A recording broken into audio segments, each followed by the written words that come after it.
This is your science class.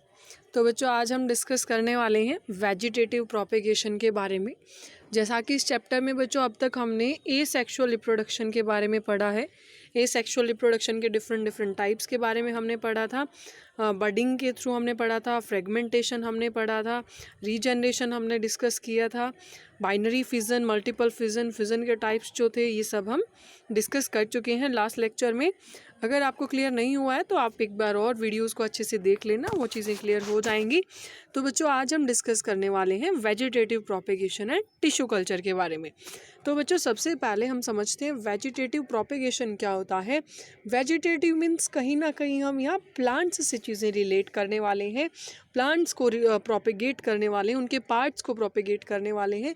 तो इसे बच्चों अगर हम समझें कि वेजिटेटिव प्रोपेगेशन क्या होता है, तो बहुत सारे प्लांट्स के अंदर जो न्यू प्लांट डेवलप करते हैं वो उनके वेजिटेटिव पार्ट्स से डेवलप करते हैं। यानी कि बहुत सारे ऐसे प्लांट हैं जिनके अंदर प्लांट के पार्ट्स को ही यूज़ करके हम न्यू प्लांट को डेवलप करवा सकते हैं, उसे हम कहेंगे वेजिटेटिव प्रोपेगेशन। इसके बच्चों अलग अलग मेथड्स हैं जिसे हम डिस्कस करते हैं, by roots, by stem, leaves और आर्टिफिशियल मेथड्स भी हमारे यहाँ पर grafting, cutting, layering and tissue culture रहेंगे। तो ये हैं बच्चों हमारे नेचुरल मेथड्स वेजिटेटिव प्रोपेगेशन के। रूट्स के थ्रू हम जो न्यू प्लांट डेवलप करवा सकते हैं, डहलियाज है स्वीट पोटैटो के अंदर। स्टेम के थ्रू हम न्यू प्लांट को हम वहाँ पर डेवलप करवा सकते हैं, जैसे पोटैटो एंड जिंजर के अंदर है। लीव्स के थ्रू भी, ये बहुत इंपॉर्टेंट है बच्चों, लीव्स वाला जो कंसेप्ट है हमारा, कि ब्रायोफिलम के अंदर जो लीफ नॉचेस हैं, इस तरीके से अगर हम कहें कि उसका जो लीफ है वो प्रेजेंट होता है, तो यहाँ पर उन नॉचेस के अंदर बच्चों जो बर्ड्स हैं वो प्रेजेंट होती हैं। और यहाँ पर यही जो बर्ड्स हैं वो मैच्योरिटी के बाद, डिटैच होने के बाद कंप्लीट न्यू प्लांट के अंदर हमारी डेवलप करती हैं। तो बच्चों ये हमारे हैं नेचुरल मेथड्स वेजिटेटिव प्रोपेगेशन के, जो नेचुरली प्लांट के पार्ट से हम कह सकते हैं, जो नेचुरली रूट्स के थ्रू, स्टेम के थ्रू, लीव्स के थ्रू जो प्लांट के पार्ट से वो ग्रोथ करते हैं, नया प्लांट डेवलप करता है। और ये हैं बच्चों हमारे आर्टिफिशियल मेथड्स, जिसमें है ग्राफ्टिंग, कटिंग, लेयरिंग और टिश्यू कल्चर। ग्राफ्टिंग में बच्चों मैंगो, यानी कि यहाँ पर हम क्या करते हैं, प्लांट के पर्टिकुलर पार्ट को हम यूज़ करके हम जो नया प्लांट है उसे हम क्या करते हैं, डेवलप करवाते हैं। और कटिंग में बच्चों लाइक हम प्लांट का हमने कोई भी एक पार्ट को कट किया और उसको हमने प्रोपेगेट किया, उससे हम नया प्लांट डेवलप करवाएंगे। और लेयरिंग में बच्चों क्या होता है हमारा, लेयरिंग में लाइक हमने इस प्लांट का इस तरह से एक पार्ट को कट किया और इसे हम पार्ट के दूसरे इसी तरह से कट किए हुए हिस्से पर यहाँ पर अटैच करेंगे। यानी कि जो ये चीज़ है वो हमारी, हम कह सकते हैं जहाँ से हमने कट किया है ऐसे ही हम दूसरे प्लांट को शेप देंगे और इसे यहाँ पर इंजेक्ट करेंगे, ठीक है, जिसे स्टॉक और श्योन भी हम कहते हैं यहाँ पर। तो लेयरिंग बच्चों हमारी जैस्मीन के हम प्लांट में देखने को मिलती है। ये आपने एग्जांपल्स कर लेने हैं, ज़्यादा कंफ्यूज मत होना इनके अंदर। जो मेन आपका रहेगा वो रहेगा कि जो एग्जांपल्स हैं लाइक रूट्स के अंदर, स्टेम के अंदर, लीव्स के अंदर, सबसे इंपॉर्टेंट है हमारा लीव्स का, और उसके बाद हमारा आता है इंपॉर्टेंट टिश्यू कल्चर, ठीक है। तो ये बाकी भी आपने एक बार इनको रफ रिवीजन ले लेना है। उसके बाद बच्चों हम बात करें अगर टिश्यू कल्चर की, देखो नोट आपने सभी करने हैं, ओके, नोटबुक में आपने सभी के सभी को नोट कर लेना है। टिश्यू कल्चर की बात आती है तो न्यू प्लांट्स यहाँ पर बच्चों हम ग्रो करवाते हैं। बहुत सारे प्लांट की अगर हम बात करें, ये टिश्यू कल्चर हम बहुत सारे प्लांट्स में हम अप्लाई करते हैं। तो क्या करेंगे बच्चों, जो भी प्लांट हम यहाँ पर न्यू प्लांट ग्रो करवाने वाले हैं, जिस भी प्लांट का न्यू प्लांट हम ग्रो करवाएंगे, उसके टिप का हम पोर्शन लेंगे, यानी कि उस प्लांट के टिप को हम लेंगे।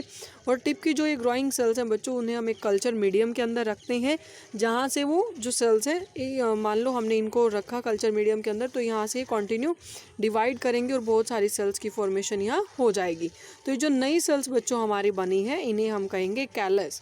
क्या कहेंगे, कैलस, यानी कि ग्रुप हमारा यहाँ पर सेल्स का बन चुका है। टिश्यूज़ बहुत सारे हमारे यहाँ पर बन चुके हैं। उसके बाद बच्चों जो ये कैलस है इसे ट्रांसफ़र कर दिया जाता है हार्मोन मीडियम के अंदर, जिससे जो ग्रोथ है और डिफरेंशिएशन है वो शुरू हो जाएगा और नए प्लांट की जो हमारी ग्रोथ है वो शुरू हो जाएगी। इसके अंदर हमारे ऑर्नामेंटल प्लांट्स हैं, ऑर्किड है, ये सभी इंक्लूड होते हैं।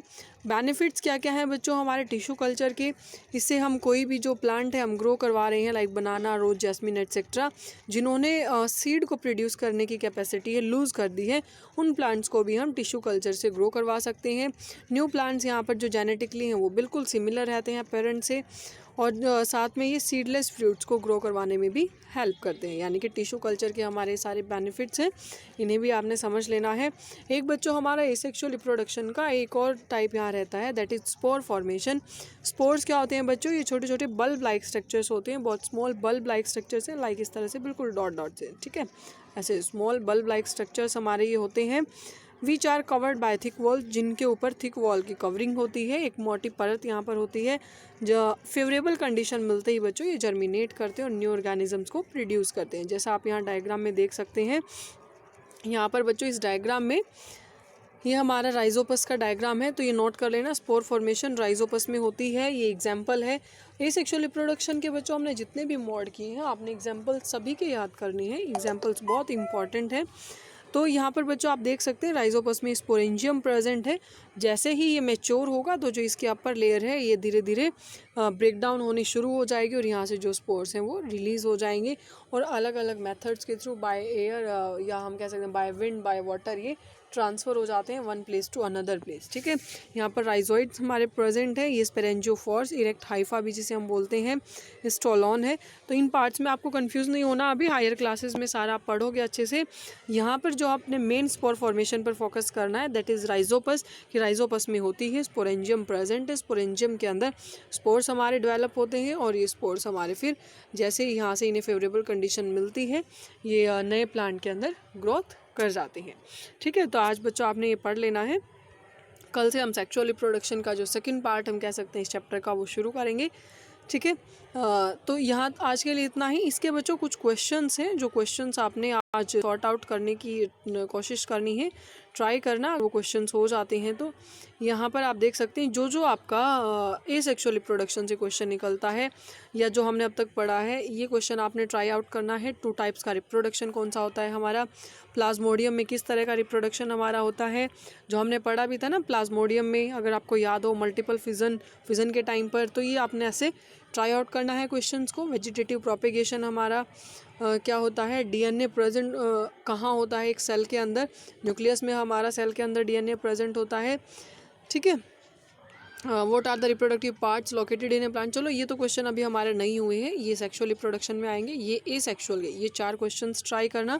साथ में ही यहाँ हमारे इनके अंदर भी जो आपको इनके अंदर जो एसेक्सुअल रिप्रोडक्शन के जो क्वेश्चंस हैं, लाइक 5th क्वेश्चन है why is vegetative propagation practised for growing some types of plants, यानी कि वेजिटेटिव प्रोपेगेशन को हम क्यों प्रैक्टिस में लेकर आते हैं कुछ प्लांट्स की ग्रोथ के लिए, क्यों ज़रूरी है, ठीक है। तो ये आपने कर लेना है, ओके। इनके अंदर से यानी कि एसेक्सुअल रिप्रोडक्शन से हमारे जो जो क्वेश्चंस रिलेट करते हैं उन्हें आपने एक बार खुद के बेसिस पर ट्राई आउट करने की कोशिश करनी है। नहीं होता है तो जो भी क्वेश्चन आपसे नहीं हो रहा है, जिसमें प्रॉब्लम आ रही है, लास्ट में हम सभी क्वेश्चंस को एक साथ डिस्कस कर लेंगे। तो बच्चों आज के लिए इतना ही। कल हम जो एसेक्सुअल रिप्रोडक्शन जो सेक्सुअल रिप्रोडक्शन है उसे हम शुरू करने वाले हैं। ये क्वेश्चन आप ज़रूर करें, ये पूरा ही हमारा एसेक्सुअल रिप्रोडक्शन इसमें कंप्लीट हो जाता है। यही हमने अब तक डिस्कस किया है। नोटबुक में भी बच्चों इन examples with definition diagrams complete note कर लें। तो आज के लिए इतना ही। कल से हम इसका जो सेक्सुअल रिप्रोडक्शन है इस चैप्टर का सेकंड पार्ट शुरू करेंगे।